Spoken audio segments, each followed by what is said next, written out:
Je suis très heureux d'être ici. Déjà, c'était à la fin de hackathon et je suis vraiment surprise par rapport à le résultat des étudiants qu'ils ont fait pendant cette semaine. Plutôt, moi, ce que j'ai appris, plutôt c'était la motivation qu'ils ont eue. Qu'ils ont la motivation pour aller encore plus loin, pour développer ou bien pour développer des applications et bien aider les problèmes sociétaux dans le pays. Pour ça, je pense que l'entrepreneuriat joue très important dans le pays en voie de développement. Ce que je vois, c'est qu'il va développer de nouvelles compétences et aussi avoir plus de marché de travail pour aider les gens ici au Sénégal. Pour moi, oui. Je suis très satisfait de ce qu'ils ont eu comme idée et aussi la solution qu'ils ont apportée. Effectivement, dans ce programme, il n'y a pas de perdants. Toutes les équipes sortiront gagnantes parce que durant ces 6 jours, ils ont reçu de la formation et les 3 lauréats recevront des prix, mais le reste également seront accompagnés. Il faut souligner qu'à Subdeco Dakar, nous disposons d'un incubateur et le rôle de cet incubateur, c'est d'accompagner, c'est de catalyser, c'est ça le vrai mot, de catalyser les talents qui existent au sein de nos étudiants pour les propulser vers de l'avant. Donc tous ces projets seront accompagnés dans le but de les permettre de scaler leurs produits, mais également de créer une entreprise qui sera viable. Subdeco avait l'habitude d'organiser des hackathons, mais vraiment restreints.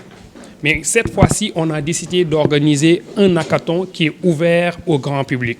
Je tiens à rappeler que lorsqu'on a lancé l'appel à projet, c'était ouvert à tout le monde et nous avons reçu 207 candidats. Et 100 ont eu à suivre les cours en ligne avec nous. Et par la suite, nous avons décidé de restreindre pour choisir 32 qui ont pu terminer l'hackathon en présentiel. La prochaine étape, comme je l'ai dit tantôt, c'est l'accompagnement parce que ça ne sert à rien de leur pousser à se lancer dans des projets d'entrepreneuriat digitaux et après les laisser. Donc après, nous voulons les accompagner à ce qu'ils réalisent ces projets-là.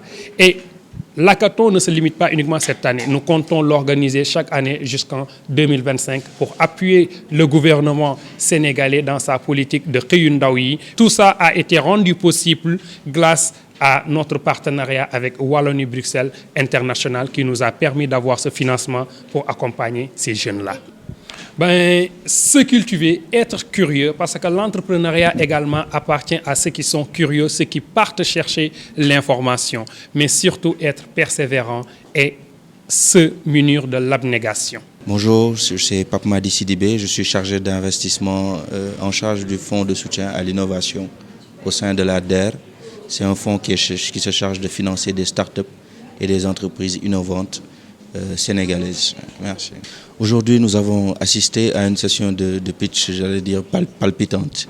Les équipes ont été bien préparées, il y a eu une bonne cohérence, une bonne synergie dans les projets et qui peuvent concourir avec d'autres grandes startups de la place.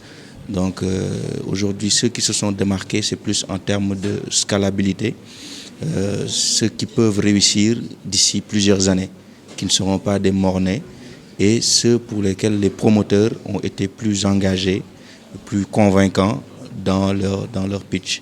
Il y a aussi l'aspect innovation qui est pris en compte, et comme ce sont des projets en idéation, on n'a pas beaucoup fait focus sur la partie rentabilité, mais on sait que le marché existe. Donc ce sont ces projets qui ont été retenus. Les autres n'ont pas démérité. Ils ont tous eu une très belle présentation, de bonnes idées de projets, de belles startups à accompagner éventuellement pour tous. On va proposer de les prendre dans notre pipe.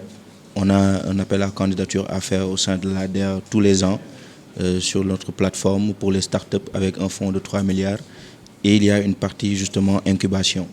Incubation, c'est-à-dire qu'ils ont un programme sur 6 mois comme Subdeco pour les accompagner techniquement et un financement de 5 millions en prêt d'honneur à taux zéro. Il y a également un programme site sur lequel on pourra travailler avec Subdeco, qui est plus un programme d'assistance technique pendant 3 à 4 mois, où les étudiants entrepreneurs seront formés à être business oriented. Donc c'est 2 pistes de projets, de collaboration pour lesquelles on peut travailler. Et l'occasion nous est donnée aujourd'hui d'ailleurs d'en parler. Non, cette initiative site concerne tous les étudiants du Sénégal.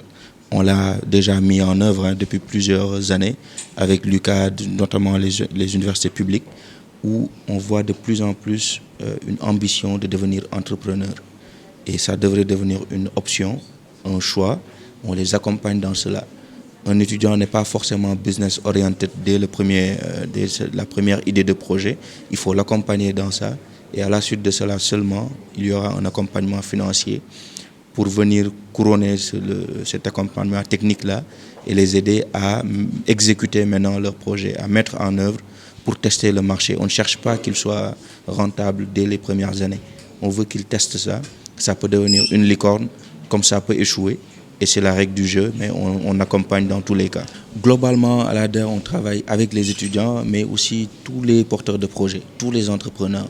Ce programme spécifiquement, le programme SEED, s'adresse aux étudiants entrepreneurs en particulier, mais on a plein d'autres programmes. On a le nanocrédit, on finance l'agriculture, l'élevage, les services, l'innovation.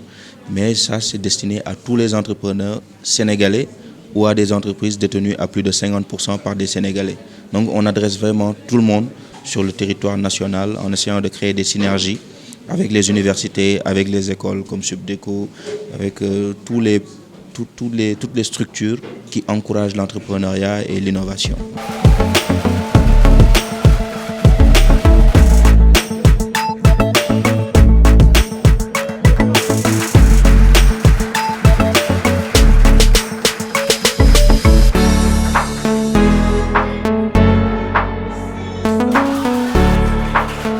Alors c'est un énorme plaisir. Enfin, je pensais déjà que j'allais gagner, j'ai jamais douté, mais quand même ça fait très plaisir de gagner ce prix-là. Et aussi je remercie mes coéquipiers, ils ont toujours été là, on a travaillé très tard, beaucoup dur. Et aujourd'hui on est fiers de nous par rapport au travail qu'on a réalisé. Déjà la préparation. On a beaucoup fatigué nos encadreurs, on est beaucoup allé poser des questions et tout ça pour se préparer pour aujourd'hui. Et on a veillé, on a beaucoup préparé cette présentation qu'on a faite aujourd'hui et je pense que c'est ça qui a eu à faire la différence par rapport aux autres. Déjà, ça serait de commencer par mettre en place ce projet qu'on a eu parce que si aujourd'hui on est les gagnants, c'est parce que c'est quelque chose de bien. On a eu des grands juges qui sont là, qui ont jugé que c'est un bon projet, donc on va le mettre en place et l'améliorer et peut-être plus tard penser à créer encore d'autres entreprises. Environ 34 millions de francs CFA. Optimiste, oui. Peut-être pas avoir les 34 millions d'un coup, mais on pense que c'est faisable. On peut trouver des investisseurs intéressés pour notre projet.